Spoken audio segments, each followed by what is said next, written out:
When the old Ford pickup truck crunched over the cracked asphalt of the runway, everyone present turned to look, more out of curiosity than respect. It was a sunny day. The heat reverberated on the cement, and between iron suits and gold watches, that vehicle dusty, it seemed like an out-of-place joke. Clayton Reese stepped out of the booth with a clumsy but determined movement. His worn boots echoed with each step.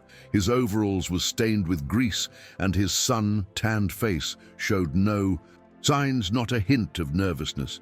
He knew exactly why was there, although all the others, they seemed having forgotten it. Behind the windows of the private terminal, a group of executives repressed laughter, exchanging sarcastic comments while they were holding champagne glasses. For them, that man was a note of color in a day routine, something to remember later as a funny anecdote. Only one figure remained silently, observing with an intensity contained: Delaney Carter, owner of the Jetty, heiress of one of the greatest aeronautical fortunes. Delaney did not laugh. His eyes, protected by dark glasses, followed Clayton's every move with a mixture of curiosity and something harder to describe, a spark of recognition, as if he saw in him something that the others were unable to notice. If you ever felt like no one, I saw your true value. Perhaps this story, may it be for you too. Share it. Clayton walked straight toward his jet, broken down, ignoring the looks that they cut through like knives. I didn't need the approval from anyone. His world was made of engines whining for help, rusty bolts, and makeshift solutions under pressure. He pulled a flashlight from his belt and began to inspect his landing gear, as if examining the heart of an old wounded friend.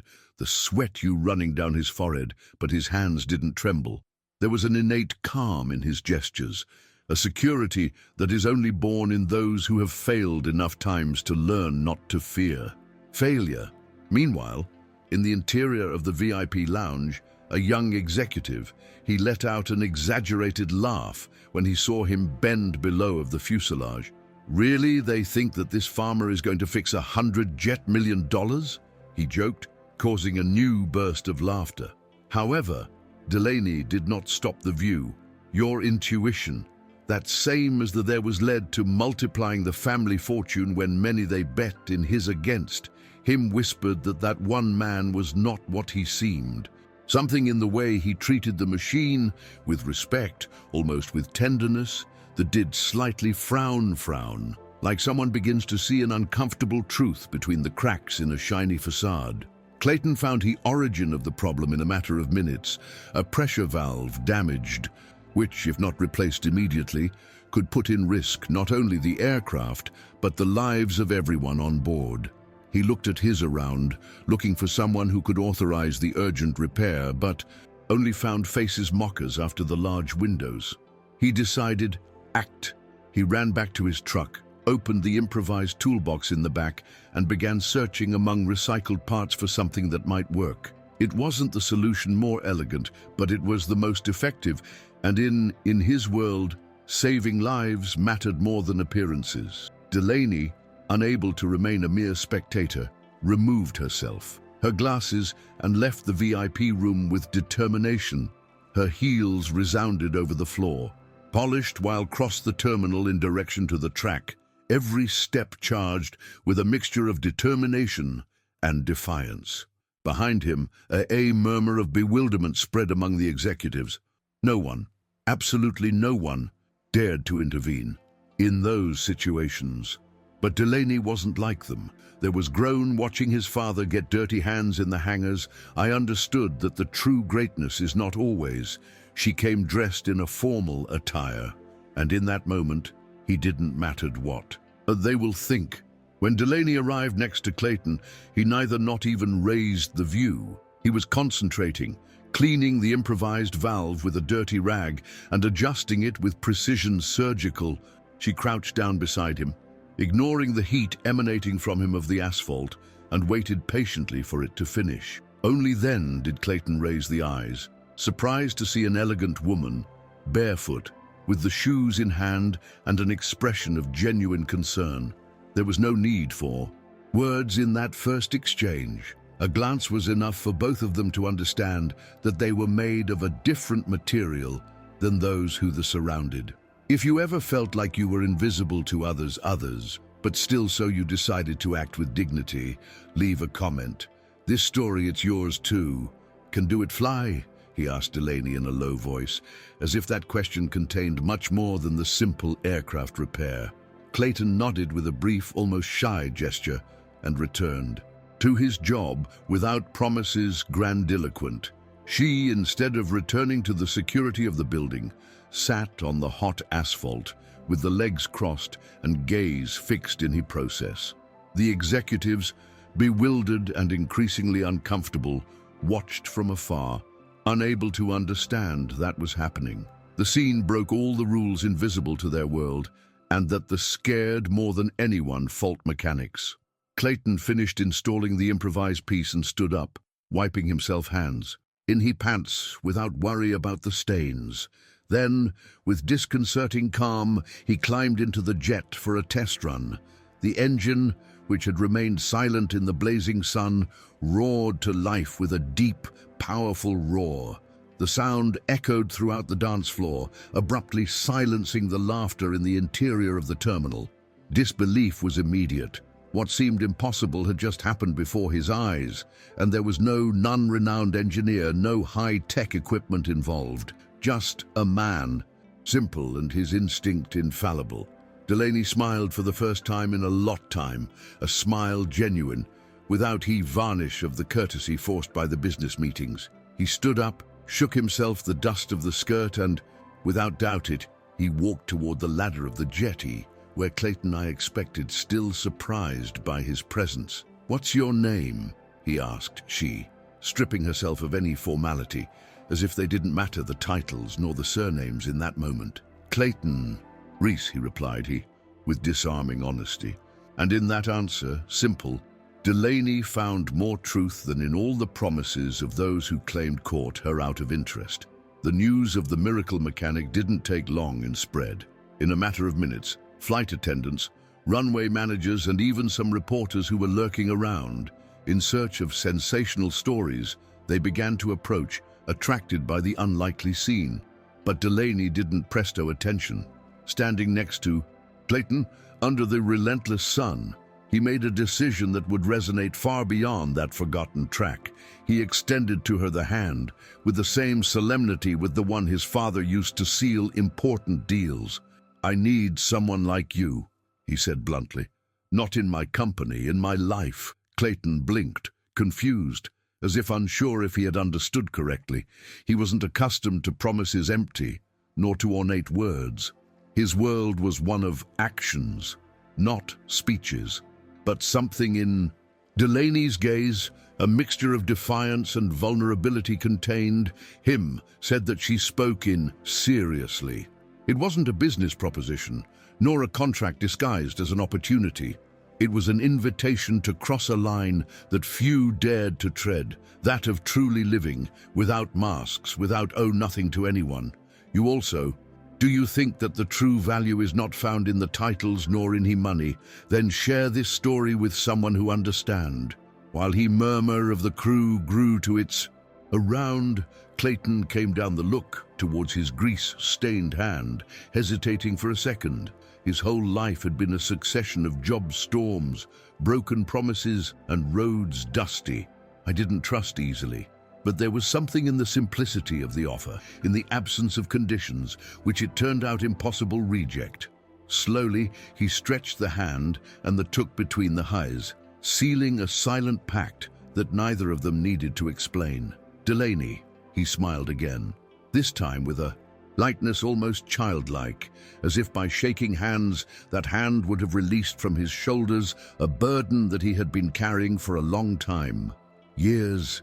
Without after saying one more word, he walked back with Clayton, toward the old truck, leaving behind its jetty, its executives, its investors, and a whole life built on other people's expectations. Every step they took on the hot asphalt was a break with the world that was trying to define them, a silent declaration of independence that no one could arrest.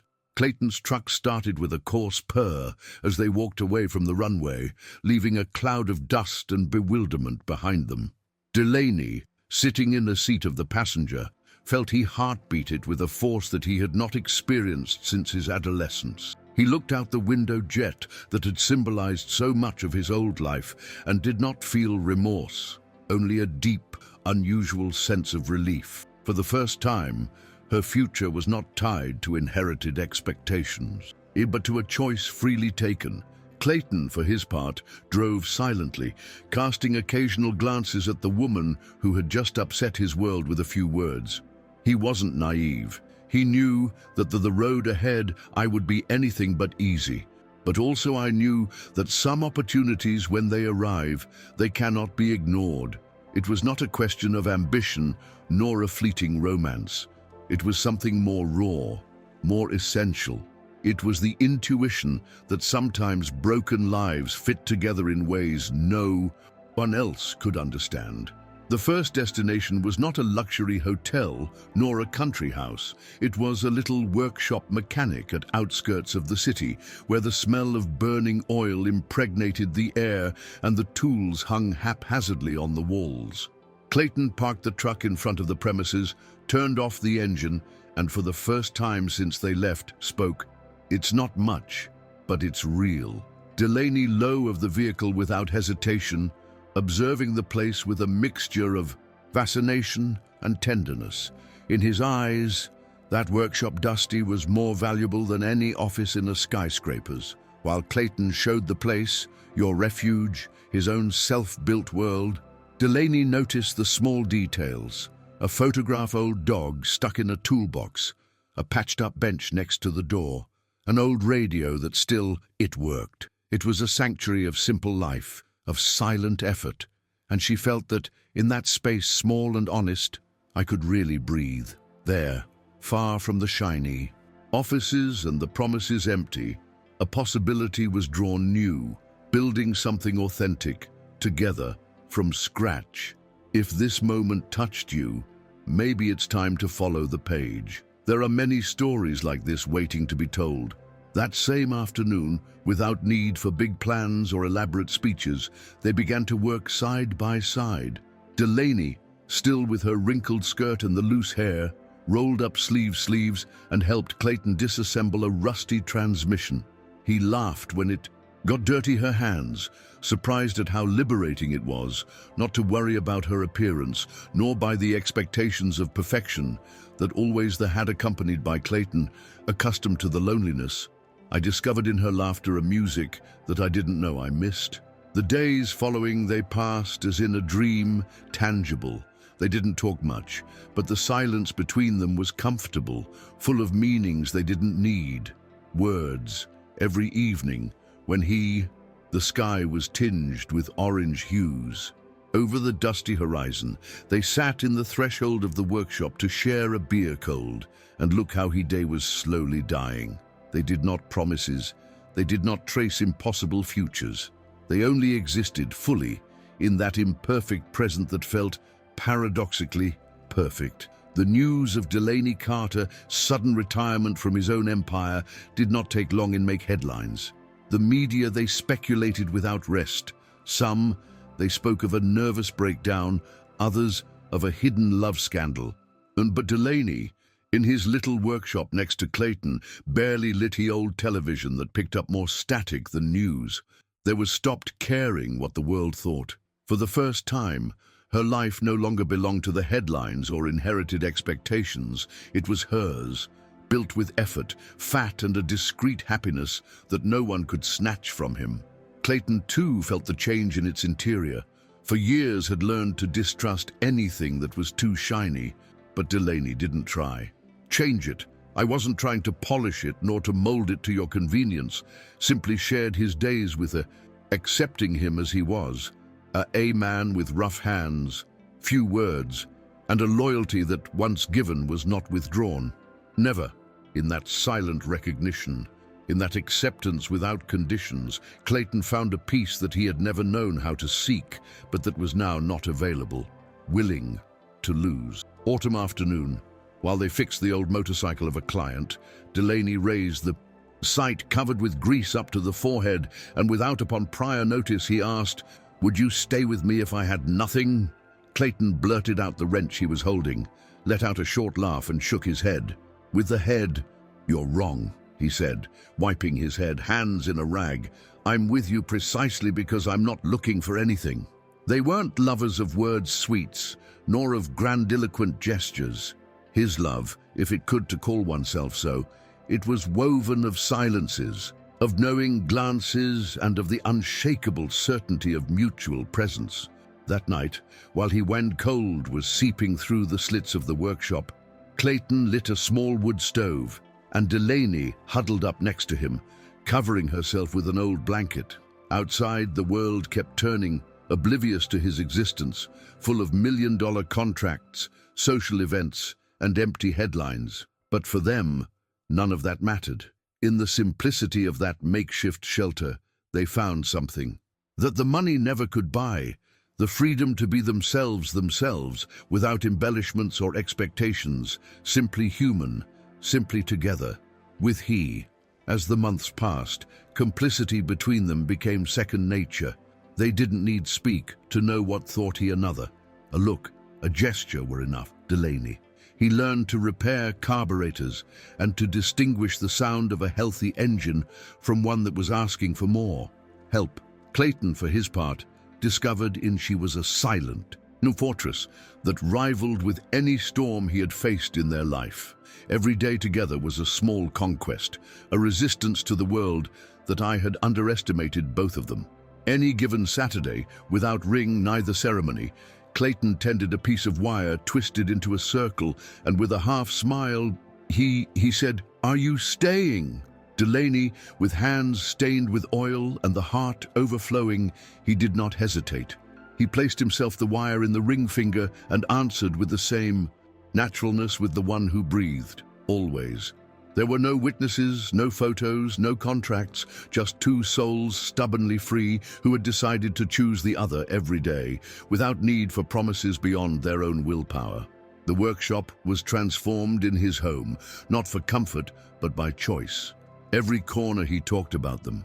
A frayed blanket on a makeshift sofa, a cup of coffee always half finished, tools scattered among mechanics' books and forgotten novels.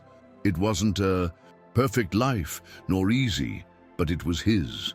From time to time, when some curious person approached, attracted by the story that ran from mouth to mouth, the heiress who gave up everything for a village mechanic. But to them, were imported the rumors. Their world was ending in those four rusty walls, where every look and every smile they built a life they didn't need explanation. Do you know someone who needs a story like this today? Send it to them. Sometimes a simple tale can change everything. 1 year after that afternoon in the track, Delaney and Clayton followed there, fixing engines and defying time. They hadn't never set foot in an office again or signed multi-million-dollar contracts. Their wealth was something else. The silent certainty of knowing they were chosen every day, without ties or masks. And although the world there outside keeps spinning, labeling them, analyzing them, or ignoring them, one thing mattered, that, against all odds, they had found in he other a home where always would be free. Sometimes, when falling the night, Delaney came out to sit on the hood of the dusty truck, looking at the stars like when I was a child. Clayton was approaching.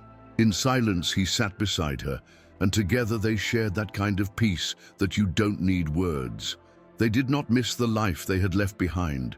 They understood that what they had built was infinitely more valuable. It was raw, imperfect, and absolutely true. Every spark that jumped in a workshop, each engine that was revived, was a reminder that life, like machines, sometimes just needed a little courage and faith to start over. Thus, between discreet laughter, hard work, and complete silence, Delaney Carter stopped being the heiress of an empire, and Clayton Reese stopped being the forgotten mechanic. They became in two human beings who, against the noise of the world, chose the authenticity.